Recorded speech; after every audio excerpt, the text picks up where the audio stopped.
Hello and welcome to Firstpost Spotlights, where we bring you stories that matter to you from all across the world.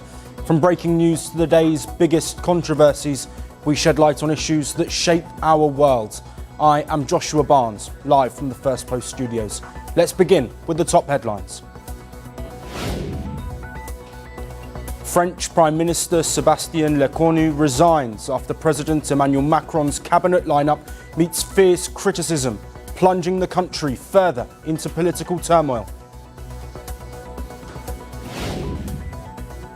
Iran says it has no plans to resume nuclear talks with France, Britain and Germany. Tehran says it is still examining the consequences of sanctions reimposed by these European nations last week. The Prime Ministers of Pakistan and Malaysia hold talks in Kuala Lumpur aimed at expanding bilateral ties with a focus on trade, investment, defence, climate and tourism. Japan's Nikkei stock index jumps nearly 5% to an all-time high. This after Sanae Takaichi was elected the leader of the ruling party, putting her on course to become the nation's first female Prime Minister. And a trio of Japanese and American scientists win the 2025 Nobel Prize in Medicine for research into how human immune systems are keeping in check, spurring development of new treatments for cancer and autoimmune diseases.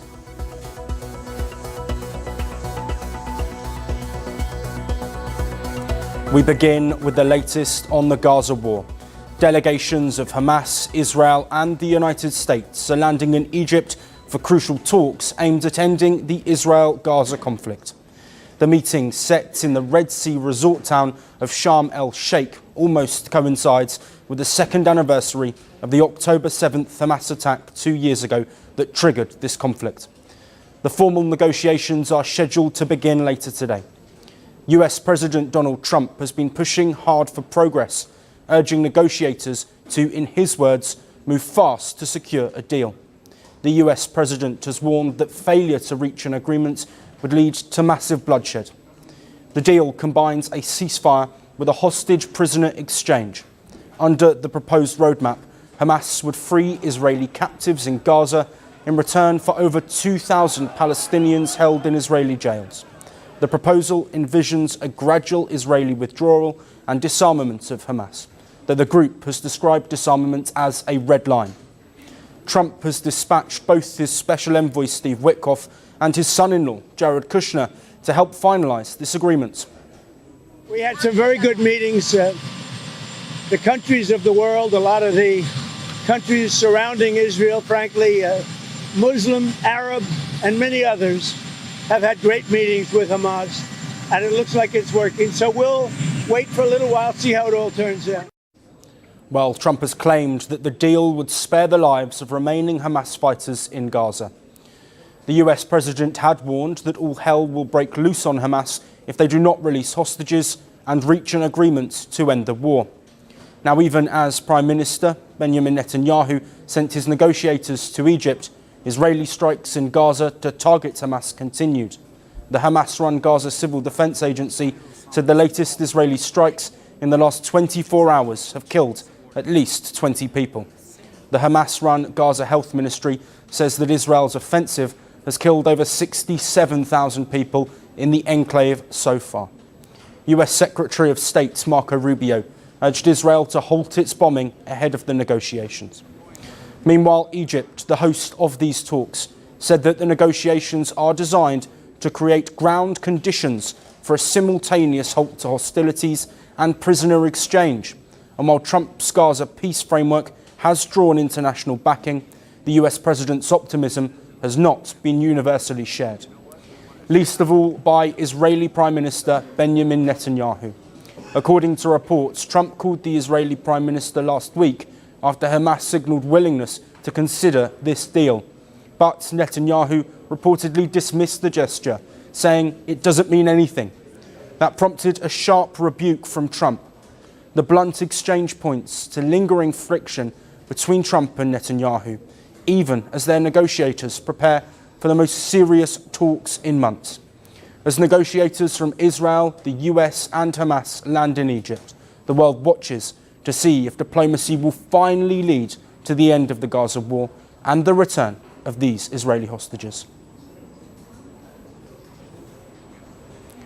Moving on, North Korea's leader Kim Jong-un has warned that his country will adopt additional military measures in response to what he described as the United States reinforcing its military strength in the Korean peninsula.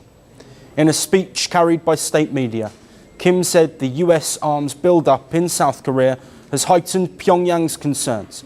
He claimed that North Korea has now assigned special assets to what he called the major targets of concern. State media also carried the footage of Kim inspecting a critical naval destroyer.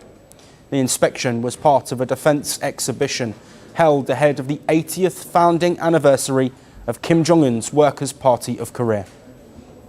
In direct proportion to the U.S. military's arms buildup in the Republic of Korea region, our strategic concern about this region has also grown, and accordingly we have assigned our special assets to the major targets of our concern. Now, over 28,000 American troops are stationed in South Korea. A key US ally, Washington and Seoul, have held a series of joint drills in recent months, including the Freedom Edge exercises with Japan, which concluded on September the 19th. The US Air Force also last month established a permanent MQ-9 Reaper drone squadron in South Korea. Against this backdrop, Kim Jong-un accused the US of stockpiling military assets in and around South Korea. He added that Washington and Seoul's defence cooperation is making rapid progress through repeated military exercises. Kim said that if the United States continues reinforcing its presence in the region, North Korea will implement relevant military and technological measures. He also described the North's nuclear program as the backbone of its armed forces, and added that it was becoming increasingly modern and advanced. Concluding the North Korean defence event, Kim said the gathering provided a visual display of the country's defence capabilities. A major military parade is scheduled for October the 10th to mark the anniversary of the party's founding. South Korean intelligence estimates that tens of thousands of people are set to be spectators at this annual showpiece parade in Pyongyang. North Korea and South Korea remain technically at war, as no peace treaty was signed after the 1953 armistice. Pyongyang has also recently moved away from the idea of reunification with South Korea. Instead, it continues to pursue closer ties with Russia and China while accelerating its weapons development, including nuclear and missile programs. As North Korea prepares for its anniversary parade, Seoul and Washington continue to present a united front of defence, with both sides pointing to the other as the source of growing instability on the Korean peninsula. Now to the Himalayas, where a massive snowstorm has left hundreds stranded near Mount Everest. Rescue operations are now underway in Tibet after nearly 1,000 trekkers were trapped by severe weather over the weekend. According to Chinese state media, heavy snowfall hit the eastern side of Mount Everest in Tibet, trapping around 1,000 people at different campsites. The blizzard struck suddenly on Friday night and continued through into Saturday, bringing rain, thunder and lightning to the high mountains. And on Monday, a hiker died from hypothermia and altitude sickness, CCTV reported. Many trekkers had gathered in the remote Karma Valley this week amid the ongoing 8-day National Day holiday in China. The area, which lies around 4,200 metres above sea level, leads to the eastern Kangshung face of Everest, a popular route for those hoping to see the world's highest peak. The weather, however, turned extremely harsh. Heavy snow and rain hit the Himalayas, making the slopes slippery and unsafe. An outdoor enthusiast who was among those stranded said it was unusually wet and cold, with a real danger of hypothermia. He said local guides had never seen such conditions in October, calling the change sudden and shocking. Rescue efforts are now underway.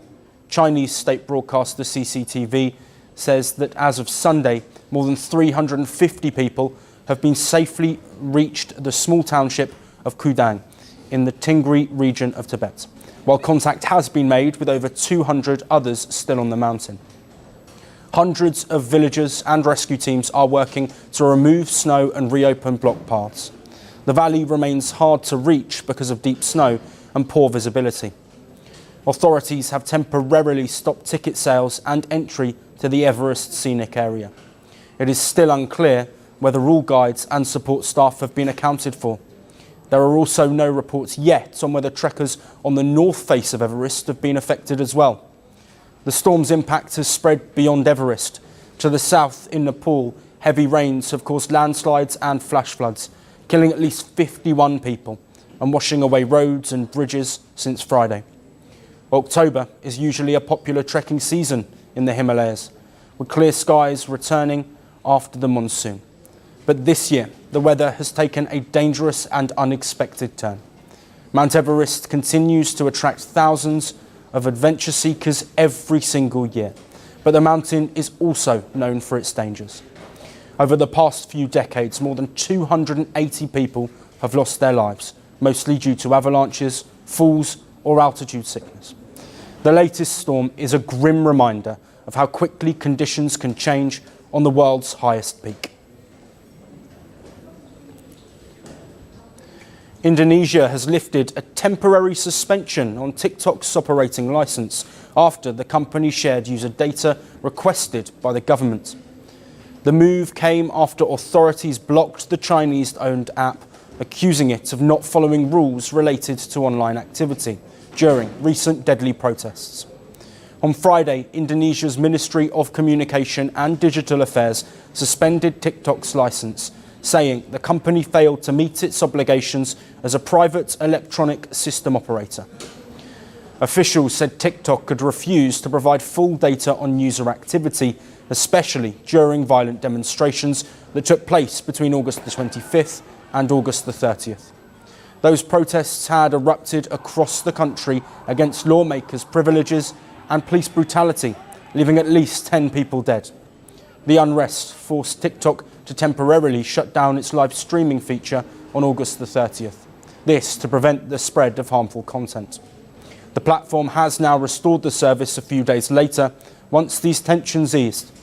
The dispute has also, however, raised concern among users about freedom of expression under President Prabowo Subianto's administration. In its earlier response, TikTok told Indonesian regulators that its internal policies prevented it from fully sharing the requested information. The Indonesian government, however, said the data was needed to trace accounts suspected of promoting online gambling through TikTok's live stream feature during the protests. Officials said that the suspension was necessary to uphold digital law and ensure a safe online environment. Despite the suspension, the app remained partially accessible in Indonesia throughout the weekend. A government statement released on Saturday confirmed that TikTok had submitted the required data related to traffic and monetization on its live streams during that requested period.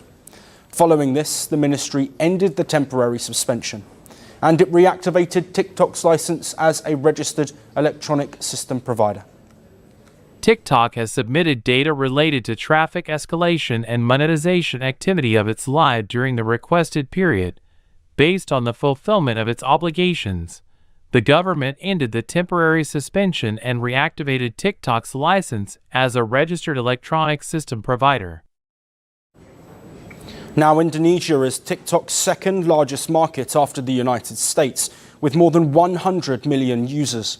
The platform, owned by China's ByteDance, has faced repeated challenges in the country.